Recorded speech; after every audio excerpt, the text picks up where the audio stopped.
Halo semuanya, selamat datang di channel YouTube gue di segmen cerita harian yang akan menemani waktu kosong kalian, waktu makan, waktu istirahat, dan bisa juga teman tidur kalian.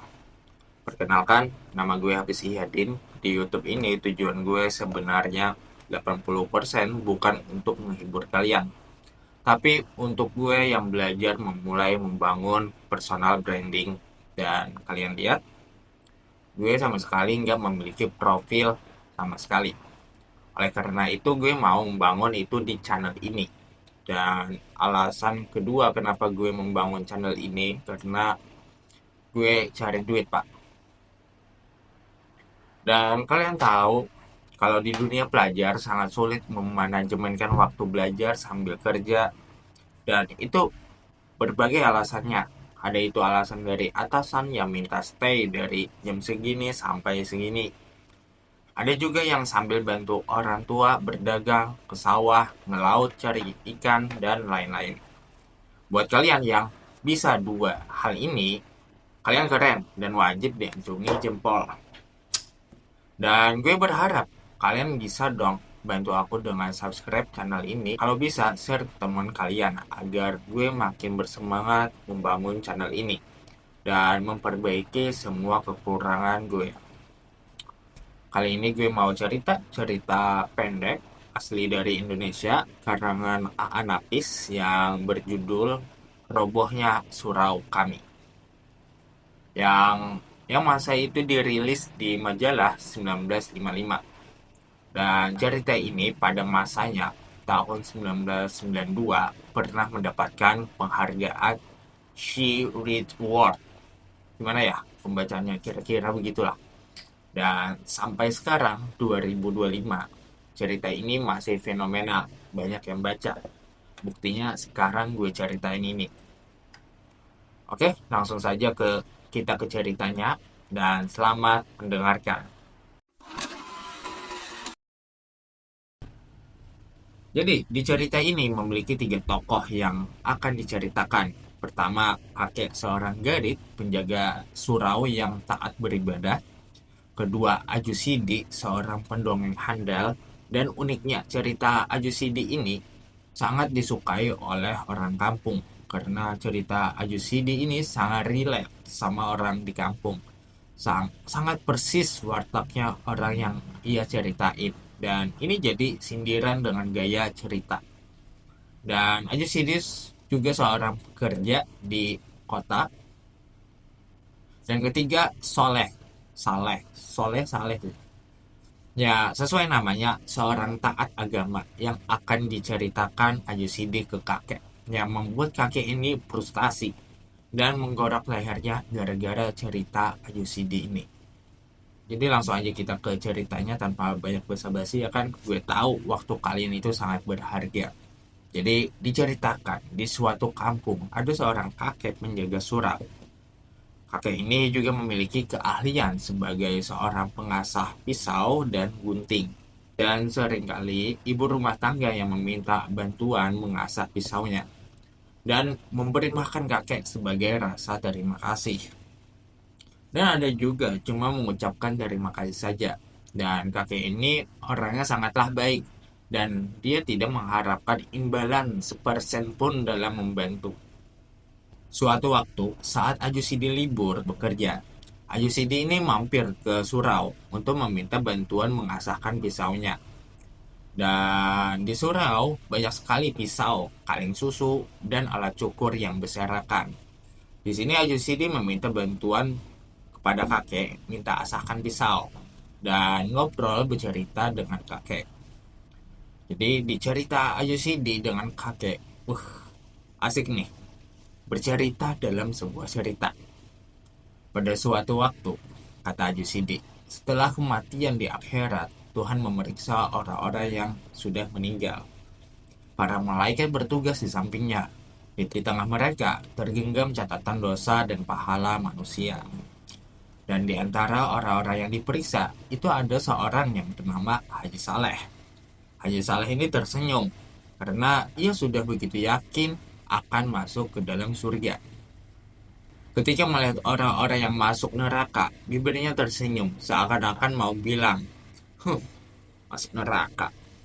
Dan ketika ia melihat orang yang masuk ke surga, ia melambaikan tangannya, seolah-olah Anda mengatakan, kita akan ketemu nanti di sana, kata Saleh. Akhirnya, sampailah giliran Haji Saleh sambil tersenyum bangga. Lalu Tuhan mengajukan pertanyaan pertama, engkau siapa? Kemudian Saleh, aku Saleh, tapi karena aku sudah ke Mekah, namaku Haji Saleh. Oh, kayak keinget ini, momen Haji Torik. Ya, Tuhan bilang, aku tidak tanya nama. Nama bagiku tak perlu. Nama hanya buat engkau di dunia. Ya Tuhanku, apa kerjaanmu di dunia? Aku menyembah engkau selalu Tuhanku. Yang lain, setiap hari, setiap malam, bahkan setiap masa aku menyebut-nyebut namamu. Yang lainnya, ya Tuhanku, tak ada pekerjaan selain daripada beribadat, menyembahmu, menyebut namamu, bahkan dalam kasihmu. Ketika aku sakit, namamu menjadi buah bibirku juga. Dan aku selalu berdoa, mendoakan kemurahan hatimu untuk menginsapkan umatmu. Yang lainnya, Tuhanku, aku selalu membaca kitabmu. Ya itulah semuanya Tuhanku. Yang lainnya lagi, Haji Saleh tidak dapat menjawab lagi. Sudah hambamu ceritakan semuanya Tuhan. Oh Tuhan yang maha besar, lagi pengasih dan penyayang, adil dan maha tahu. Tapi kalau ada yang lupa, aku katakan, aku pun bersyukur karena engkau maha tahu. Sungguh tidak ada lagi yang kukerjakan di dunia selain kuceritakan tadi, kata si Saleh. Baiklah, kata Tuhan, masuk kamu ke neraka. Haji Saleh tidak mengerti kenapa ia dibawa ke neraka. Ia tak mengerti apa yang dikehendaki Tuhan dan ia percaya Tuhan itu mungkin silap. Dan sampai di neraka, Haji Saleh menemukan teman dan kerabatnya di neraka yang sama. Semasa hidupnya di dunia yang selalu taat beribadah dan menghindari larangannya. Lalu Saleh mendekati mereka dan bertanya, kenapa mereka dimasukkan ke neraka. Temannya pun kebingungan kenapa mereka dimasukkan ke neraka. Kata Saleh, ini ada yang salah, sungguh tidak adil. Memang tidak adil, serentak kata teman Saleh. Kalau begitu, kita harus meminta kesaksian atas kesalahan kita. Kita harus mengingatkan Tuhan kalau ia silap memasukkan kita ke neraka, kata Saleh. Benar, benar, kata teman Saleh. Salah satu teman Saleh, kalau Tuhannya tak mau mengakui kesilapannya bagaimana? Kita protes, kita resolusikan, kata Saleh. Apa kita perlu revolusikan juga, kata teman Haji Saleh. Mantap kali circle Haji Saleh nih. Di neraka mau ngadain revolusi. Itu tergantung pada keadaan, kata Haji Saleh. Yang penting sekarang mari kita berdemonstrasi menghadap Tuhan, kata Saleh. Setuju, mereka serentak gitu. Lalu mereka mendatangi bersama-sama menghadap Tuhan. Dan Tuhan bertanya, kalian mau apa? Haji Saleh yang menjadi pemimpin dan juru bicara tampil ke depan. Dan dengan suara yang menggeletar dan berirama rendah, ia memulai pidatonya. Oh Tuhan, kami yang maha besar. Kami yang menghadapmu ini adalah umatmu yang paling taat beribadat, yang paling taat menyembahmu.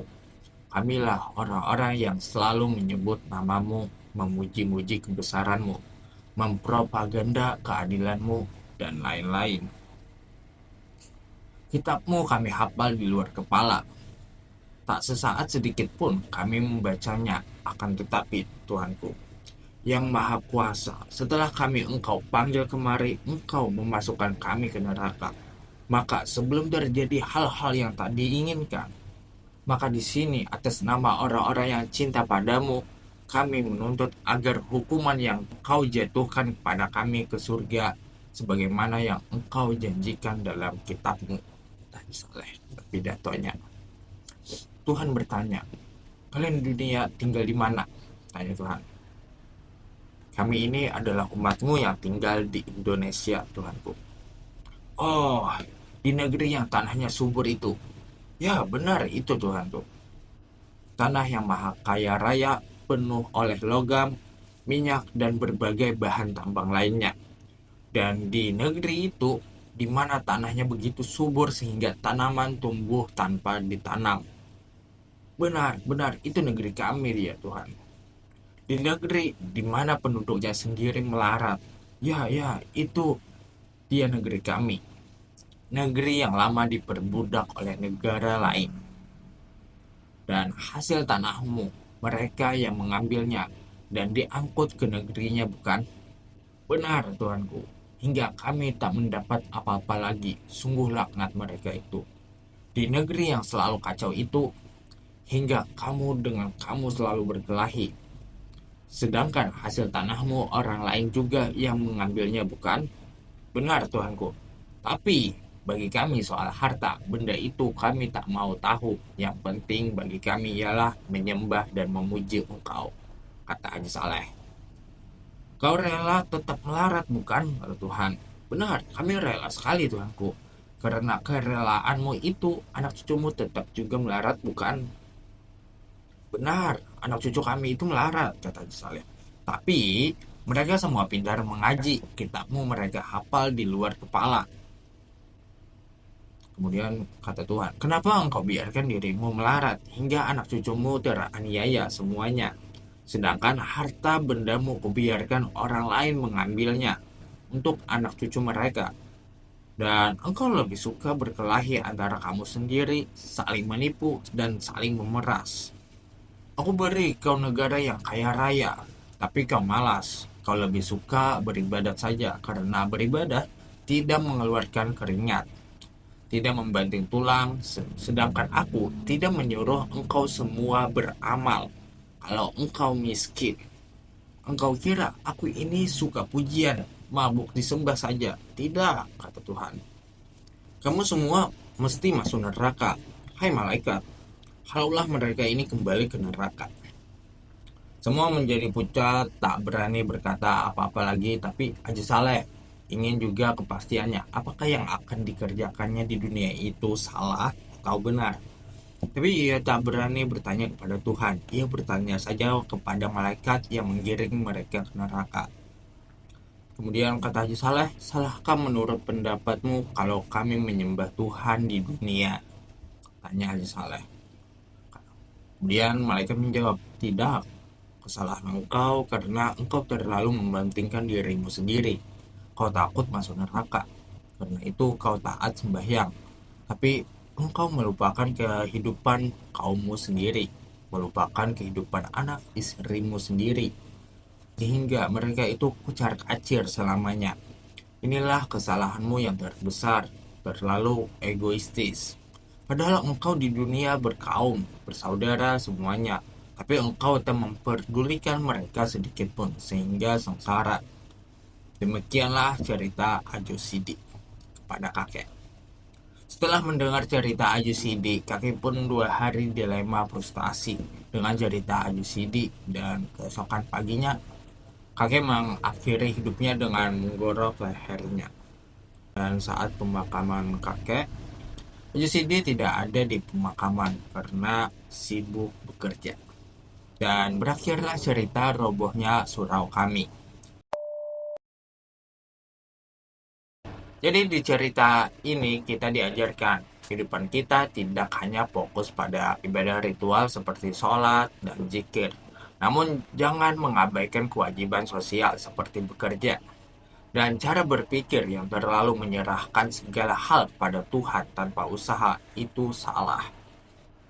Fatalisme seperti ini merugikan dan menjauhkan dari nilai Islam yang sebenarnya, menekan ikhtiar, dan masih banyak lagi ilmu yang didapat di cerita ini.